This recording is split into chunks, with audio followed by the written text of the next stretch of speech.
Bismillah ar-Rahman ar-Rahim. Today I'm going to talk about another mode of ventilation. So we have talked about the controlled mandatory ventilation, assisted controlled mandatory ventilations regarding volume controlled ventilations. Now we are going to talk about the controlled mandatory ventilations regarding the pressure controlled ventilator. When we talk about the modes of ventilations, we mean that we have to discuss the control variable, the phase variable, the psi, the apnea mode, and the waveform. We have mentioned before that we have divided the ventilator into three types, not two types. One which is volume controlled, the second which is pressure controlled, and the third which is pressure controlled volume target. Today we are going to talk about the pressure controlled ventilator. Back again to the formula, which is a compliance equals the total volume over the plateau pressure minus P for sure.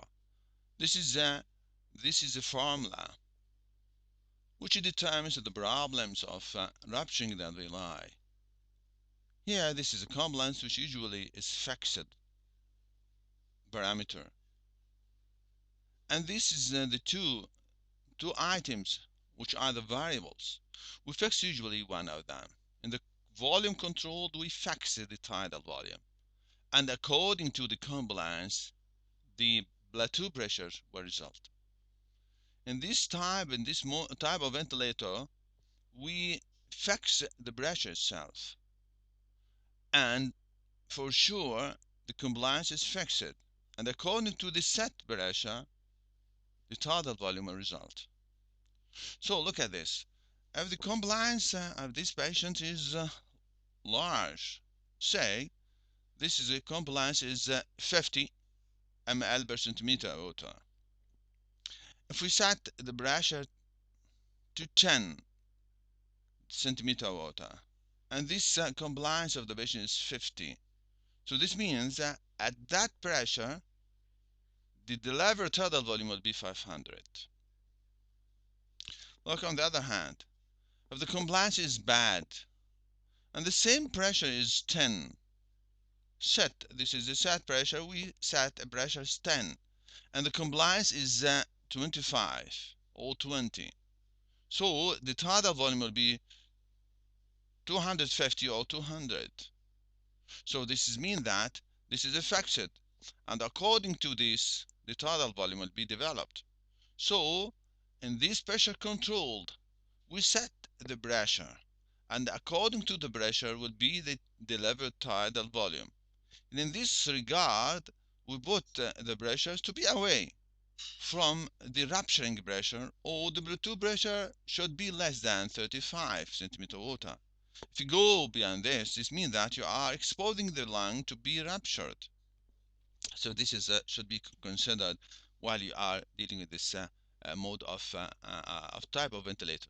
Another important time, if we're going to discuss this, if say the patient develops some sort of pneumothorax. If the patient develops pneumothorax, this means that the lung will collapse and the compliance will be bad, and the set pressure is fixed, so the total volume will decrease. On the contraindication to what happened in the contrary, the volume controlled, the delivered tidal volume, which is preset tidal volume, will be delivered. 500 will be delivered, whatever the problem. So the patient will develop tension pneumothorax. But here in this case, the patient will develop some sort of hypoventilations, because the pressure is fixed and the compliance is bad. Now the lung collapsed, so this value decreased. For sure this will decrease, and accordingly the delivered tidal volume will be less, and due to the increase in functional capacity, and decrease compliance, and the patient will suffer some sort of hypoventilation. What about this pressure controlled ventilator? Pressure controlled ventilation, this is another type of mode opposite to the volume controlled. Here this is controlled mandatory. In this pressure controlled, we fix what? Fix pressure and time. No flow. We do not set a flow, and we do not set a volume.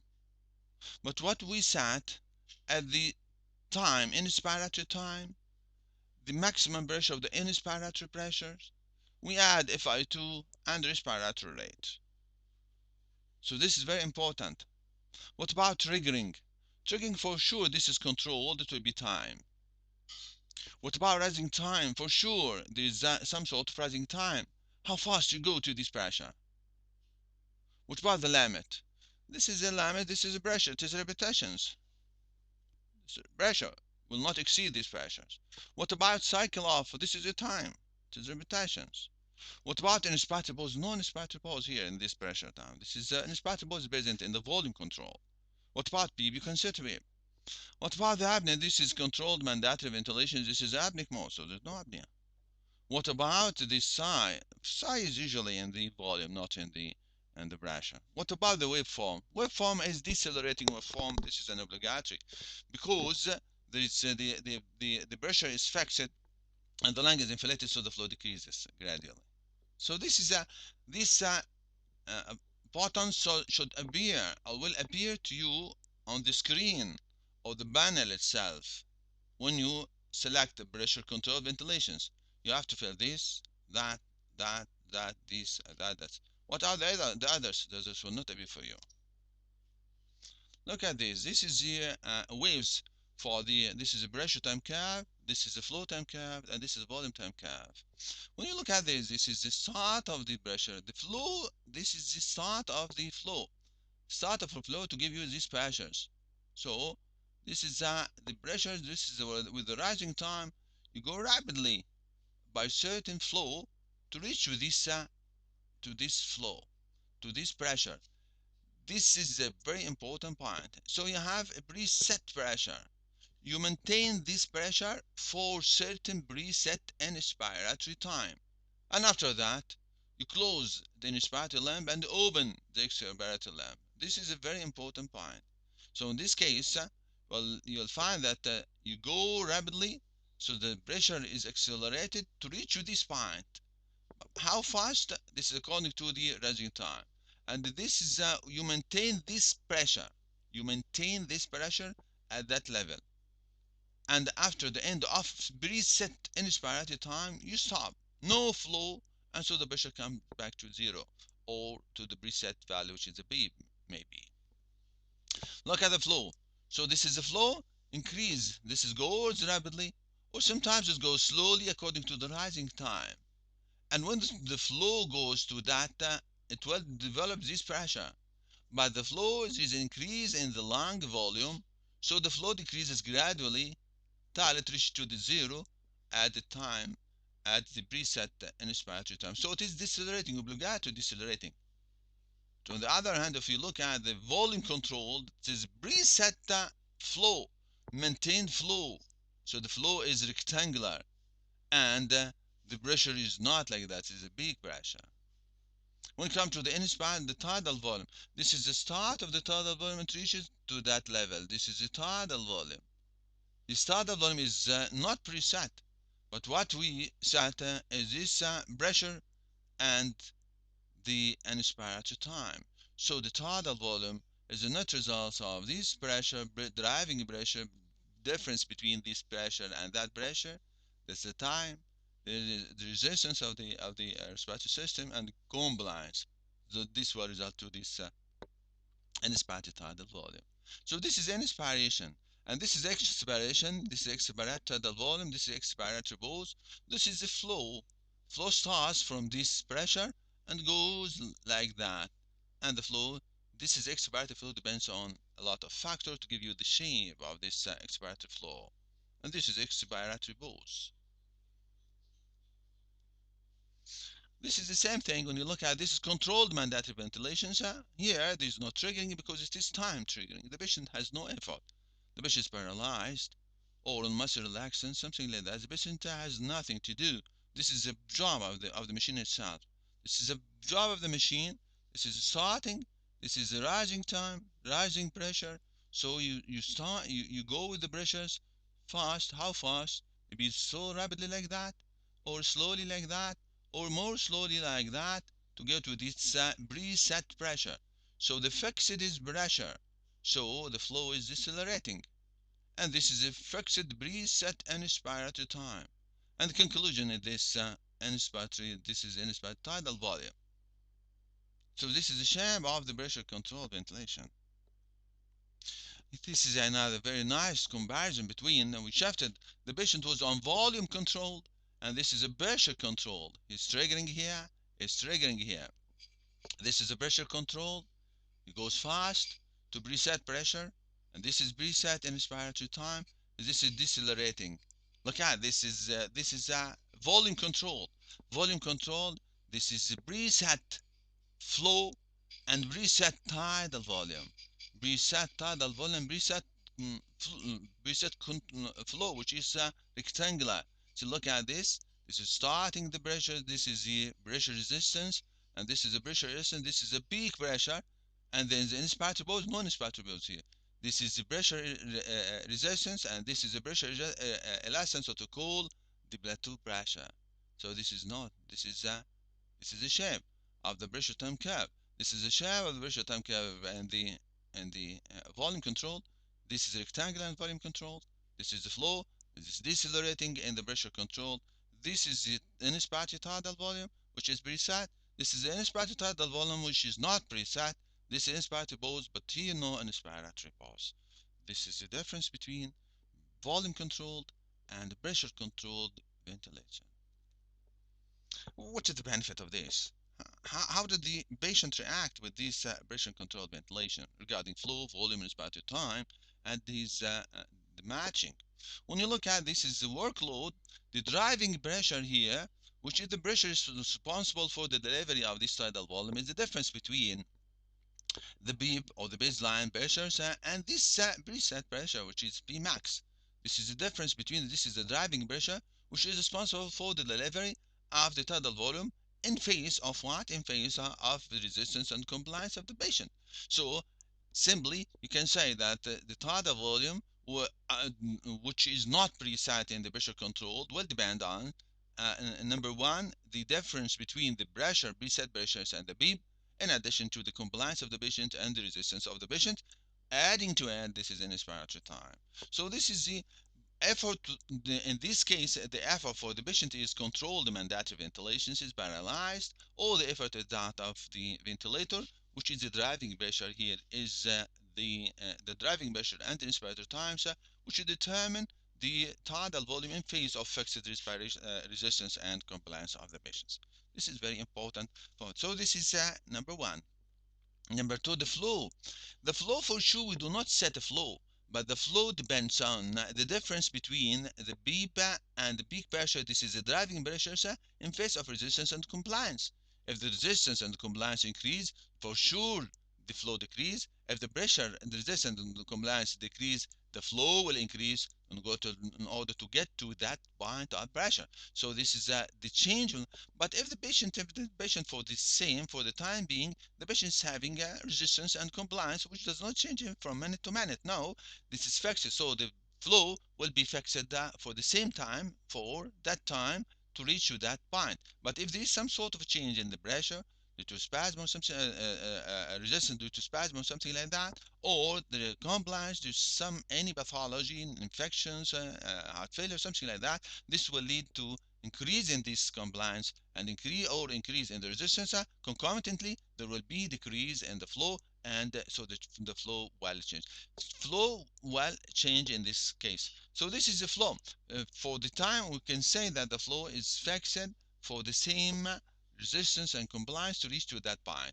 But the flow will change if there is some sort of a change in resistance or compliance, and accordingly the flow is not preset. What we set is the pressure to go How fast from here to there? This is depending on the resistance and compliance. Volume, as I have mentioned before, we are repeating that several times, that the volume, this is control mandated ventilation, will depend on what? On the driving pressure, the difference between the pressure, B pressures and the peak pressure here. This is number one. Number two, the time taken. Number three, the resistance and compliance. All these will depend, and that's why the problem with the pressure controls usually face a problem that the total volume you want to deliver sometimes is difficult because the patient is having a high resistance or or low compliance, or at the same time you are not allowed to go with the pressures more than certain level, which is total maybe 30 45, 45, which means that the plateau pressures will be 35. This is a maximum one, because in this case, if you go beyond that level, you are exposing the patient for pneumothorax. So that's why this is a problem of version control, that you face a problem that you cannot deliver the exact tandem volume, and the problem is hypoventilation. In respiratory time, this is the patient is paralyzed, but here in this mode, this is mode dimensions two things. This is the pressure and this is in respiratory time. This is preset and this is preset. Preset in respiratory time. So the inspiratory time is that of the machine and not of the patient. The patient is paralyzed. When it comes to oxygenation, for sure, it depends on the level of the FI2 and decelerating flow, which improves the oxygenation. So, in the case of this pressure controlled ventilations, this is in controlled mandated ventilation is total unloading to the patient. The patient is not doing any work. The flow is variable depending on this Bmax resistance compliance. The volume is variable depending on the Bmax resistance compliance and inspector time. Inspector time is preset for these pressure controlled ventilations. Oxygenation depends on the B2 and deceleration. When it comes to the assisted control in this pressure controlled ventilation, so the patient now is not paralyzed, he will take his breath, so he's doing an effort. So the here, he's doing an effort. This effort, this is the patient is triggering. So let's see how the ventilator behaves with it. This is the driving pressure, as I have mentioned. If the patient is completely paralyzed, the driving pressure is totally that of the ventilator. But here, the patient is making an effort. The patient is triggering and making an effort. Look at this. This is the total driving pressure, the difference between this pressure and that pressure.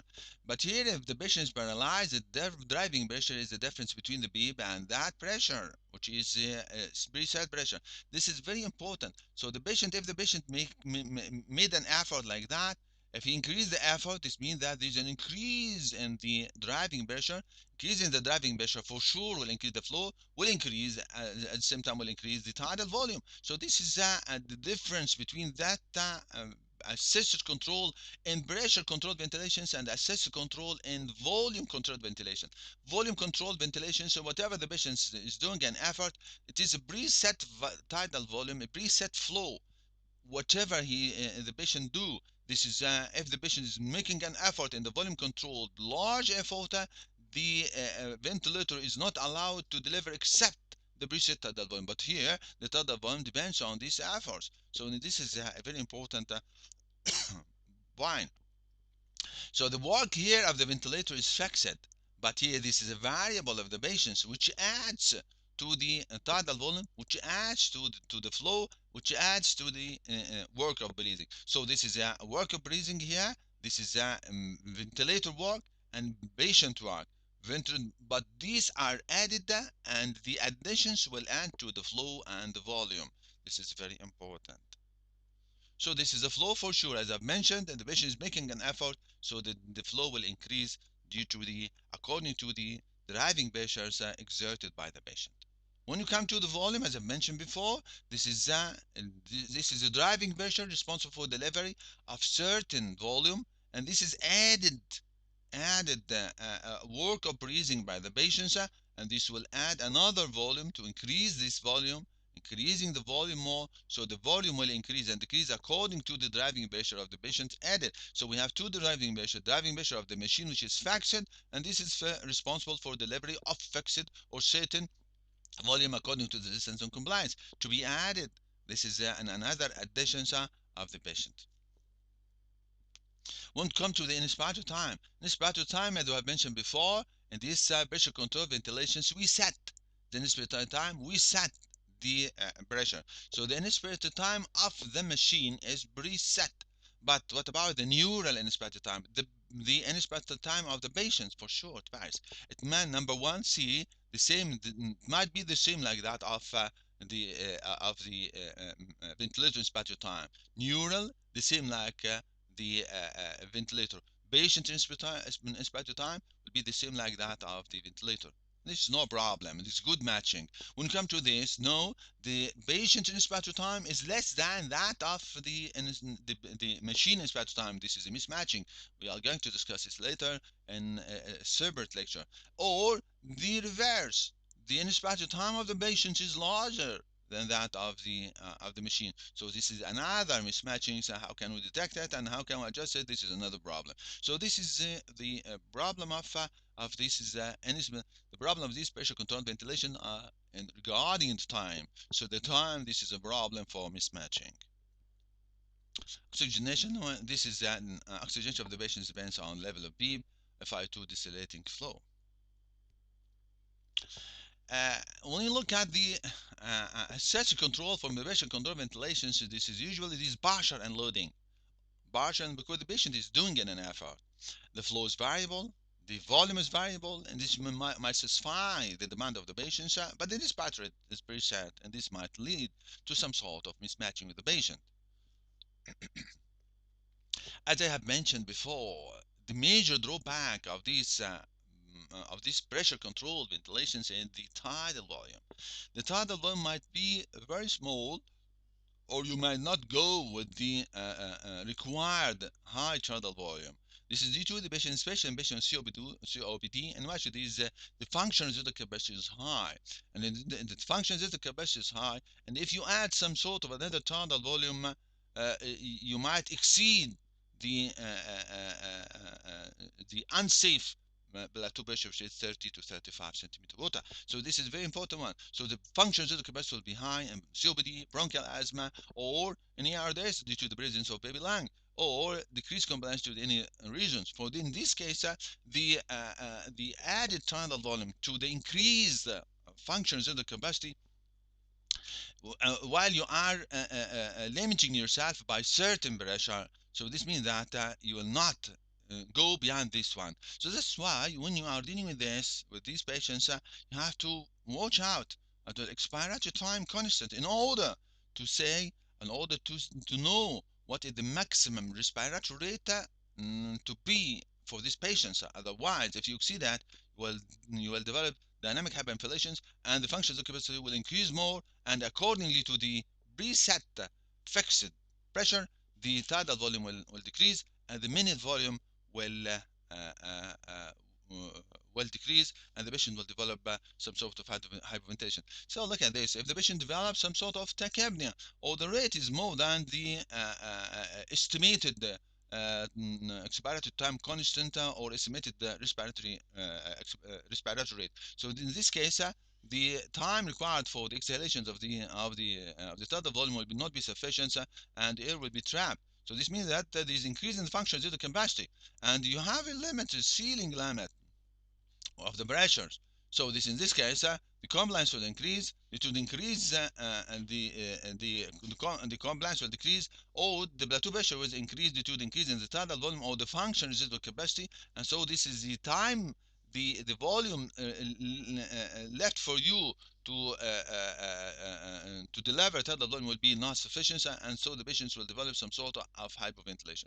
So the hypoventilation, in this case, will be a problem because of the increase in the functional capacity, or the to be close to the total lung capacity, or the tidal volume. In this case, if it is added to this high functional capacity, will reach to the level, the preset level of the pressure, which is the dangerous one, which is 35 of plateau pressure. So in this case, the patient will develop some sort of hypoventilations, and hypoventilations might lead to tension of carbon dioxide and hypoxia, and this should be considered while you are dealing with a patient with controlled pressure controlled ventilations. In this case, you have to handle whether you give some sort of sedations, or you increase the inspiratory time, or you increase the plateau pressure, sir, to be close with this 30 35. This is in order to adjust. Or finally, sometimes you are not allowed to do this is a maximum. You are allowed to do what we call permissive hypercapnia, and this is another topic. Thank you.